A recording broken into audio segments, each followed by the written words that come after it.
Hello students, कल हमने multiplication की प्रॉपर्टीज़ का एप्लीकेशन किया था। डिस्ट्रीब्यूशन प्रॉपर्टी जो उसको अप्लाई करने के क्वेश्चंस आपने अटेम्प्ट किए थे, देखा था कि वो कैलकुलेशन कैसे इजी कर रही है प्रॉपर्टी। तो आज हम एक नया टॉपिक शुरू करने जा रहे हैं जो कि क्या है, रैशनल नंबर्स। रैशनल नंबर जो चैप्टर है, इसको समझने के लिए पहले आपको पता होना चाहिए कि what is rational number. To understand this concept we take example -1/2।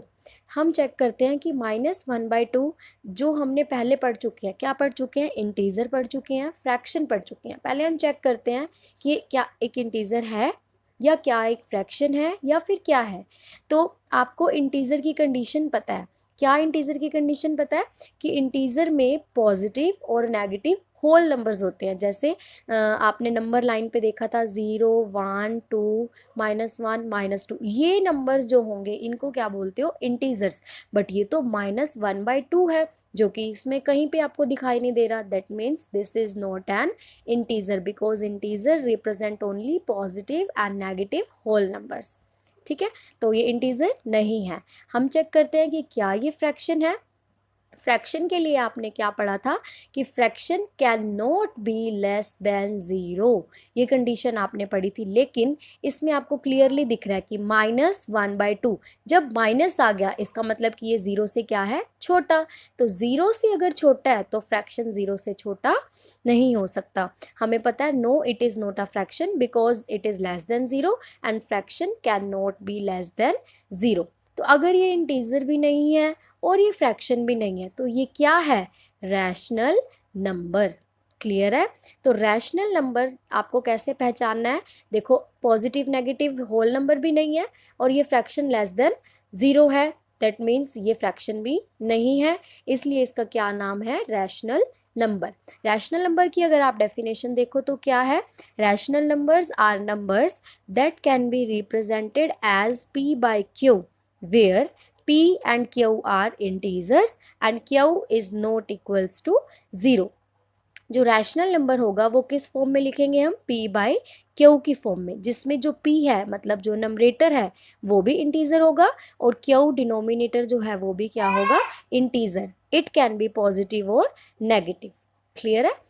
अब यहाँ पे मैंने एक कंडीशन लिखी कि जो डिनोमिनेटर है क्यू है वो नॉट इक्वल टू 0 होना चाहिए। क्यों लिखी, इसका रीजन अभी आपको बताते हैं। जैसे why Q can not be equal, can not be 0। तो यहाँ पर क्या है, why Q can not be 0। इसके लिए अब एक एग्जांपल लेते हैं 3/0। तो अगर हम इस फॉर्म में लिखते हैं तो आपको पता है कि हम इसे कैसे रीड करते हैं, 3 डिवाइड इंटू 0 पार्ट।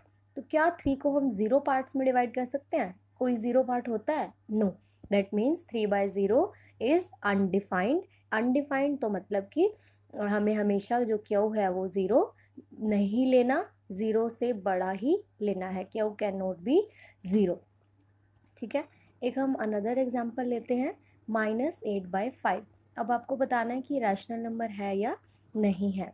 तो yes, it is rational number because numerator and denominator is expressed in the form p/q and p and q both are integers. You can see -8 is also an integer and 5 is an integer. So -8/5 is rational number. Other example is 5. We can write 5 as 5/1. तो ये कौन सी form हो गई, p/q।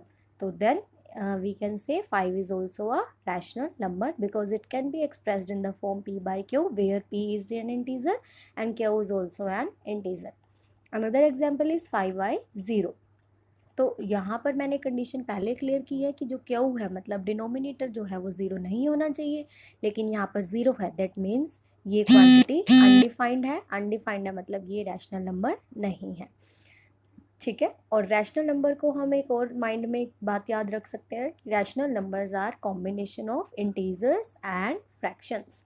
You can see here 5/1, 5/1 fraction है और 5 integer है, 1 integer है। तो rational number are combination of integer and fractions. Clear है।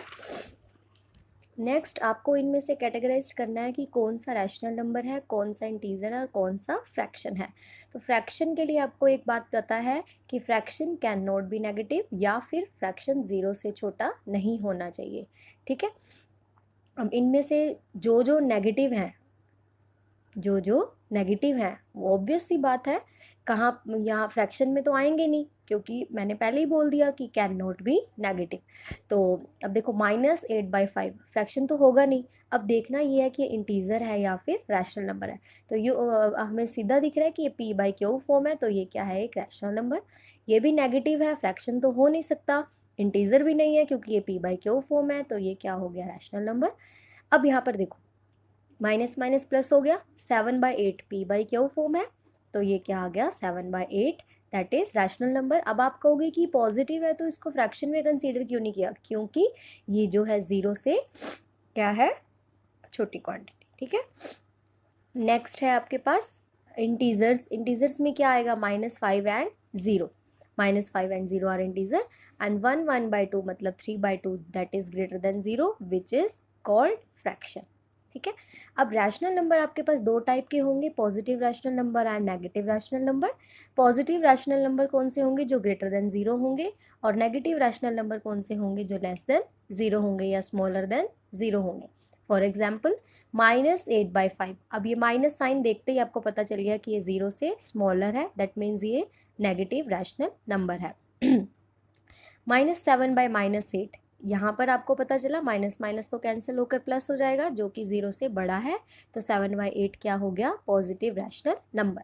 अब 0 से छोटे की बात की आपने, 0 से बड़े की बात की आपने, बचा कौन, 0, तो 0 is neither positive nor negative, 0 ना तो नेगेटिव में कंसीडर होगा ना ही पॉजिटिव में। क्लियर है। तो आपका होमवर्क क्या रहेगा, practice question 7.1, 7.2 and 7.4 of SB3 आपको सॉल्व करने हैं। Thank you student.